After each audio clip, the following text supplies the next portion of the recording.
চাকরির বদলে গরু কিনে দিলেন তার মা। যদিও এটি প্রথমে মেনে নিতে পারেননি রিফাত, তবুও জোর করে দুটি গরু কিনে দেন তিনি। মায়ের ইচ্ছে বলে কথা, তাই ধীরে ধীরে পশুপ্রেমে জড়িয়ে পড়েন রিফাত। তার এই গল্পের শুরু ৫ বছর আগে। মায়ের চাওয়া আর নিজের প্রতি আস্থায় মাত্র দুটি গাভী দিয়ে শুরু করলেও রিফাতের খামারে এখন গাভীর সংখ্যা শতাধিক। সেই খামার গড়ে তুলেছেন বাড়ির পাশেই। সেলফিনের মাধ্যমে বিদ্যুৎ, পানি, গ্যাস সহ সময় দেন অবসর সময়ে। মা ছেলের এই খামারে ফ্লেগভি, ব্রাফোর্ড, ব্রাহ্মা, গিরি, ভুটিয়া, শাহিওয়াল সহ প্রায় শতাধিক দেশি বিদেশি গরু রয়েছে।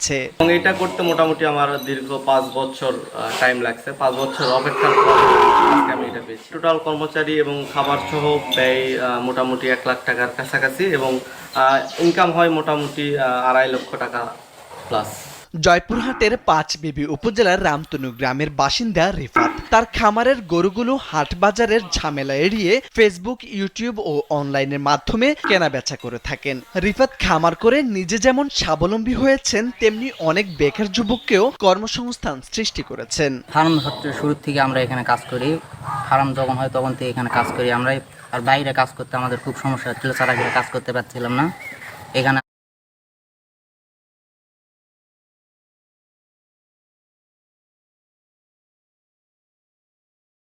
একদম যে কোনো মা বোন দোয়া খাত পারি ভাই, একদম ইটবিশ কিছু করবে না ভাই। দেখেন দহন করার মতন টান দিচ্ছি, দেখেন দর্শকের, দেখছেন শ্যালো বেসিকের পাইপ ভাই, একদম মাটি খুঁড়ি যাচ্ছে। দেখান দর্শকের মাটির দিকে ক্যামেরাটা ভাই, দেখান ভাই মাটি খুঁড়ি যাচ্ছে। কি আমার গাবে কিনতে হলে ১০ টাকা পায়না লাগবে না। সরাসরি খামারে আসবেন, দুধ দহন করবেন, কথা।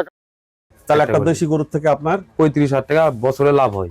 লাভ হচ্ছে। আর প্রতিদিন খরচ হচ্ছে মনে করেন ওই মনে করেন ১০০ টাকা খরচ হয়। ১০০ টাকা খরচ হয়। তাহলে বছর মাসে কত হয়? মানে ৩,০০০, বছরে ওই ৩৬,০০০। ৩৬,০০০।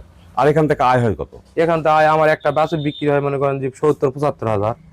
আসসালামু আলাইকুম, শুভেচ্ছা সুপ্রিয় দর্শক, যুবকথায় স্বাগত জানাচ্ছি আমি রায়হান দেওয়ান। গরু পালন হচ্ছে গ্রামীণ অর্থনীতিতে উন্নয়নের এক উদ্যোগ। এই উদ্যোগ শুধু গ্রামীণ অর্থনীতিকে সুদৃঢ় করে না, বরং সংসারের অর্থনৈতিক অনিশ্চয়তাকে মোকাবেলা করে। আসসালামু আলাইকুম ভাই। ওয়ালাইকুম আসসালাম ওয়া রাহমাতুল্লাহি ওয়া বারাকাতুহু। ভালো আছেন? হ্যাঁ ইনশাআল্লাহ ভালো আছি। কি নাম জানেন আপনার? আমার নাম মোহাম্মদ আমিনুল ইসলাম। এখানে কয়টা গরু আছে? এখানে ৮টা আছে। আচ্ছা, কেন গরু পালন করেন? গরু পালন না করলে তো আমাদের গ্রাম এলাকায় কোনো এক হবো না। মানে গ্রামের মানুষের গরু ছাড়া গরু ছাড়া উন্নতি নাই। হয় না। না, এই বায়োটার বয়স ১১০ দিন। ১১০ দিন। ১১০ দিন। আচ্ছা, এর মা এইটাই একে প্রথম বিয়ানো না দ্বিতীয়? প্রথম বিয়ানো। দুধ কতগুলো দেয়? দুধ প্রথমে একটু ৪ কেজি ৪.৫ কেজি হয়েছিল, তারপর আমি আর দুই না। আচ্ছা, কেন উনাই খাই?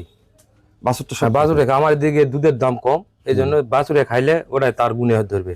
আচ্ছা, এই ১১০ দিনের বাছুর বাজারে বিক্রি করলে দাম কত হবে? এখানে এখন বিক্রি করলে ৫০-৬০ টাকা হইব। আচ্ছা, ৬০,০০০ টাকা। যদি এটা দুধগুলো বিক্রি করতেন, কয় টাকা দুধ বিক্রি করতেন? দুধ কত বিক্রি হতো? নয় ৫-৭ হাজার, ১০,০০০। সেটা কি বাছুরে তুলে দিবেন? বাছুর তার চেয়ে বেশি উঠে যাইব। আচ্ছা, এটা কি জাতের বাছুর? এটা শাহিওয়াল।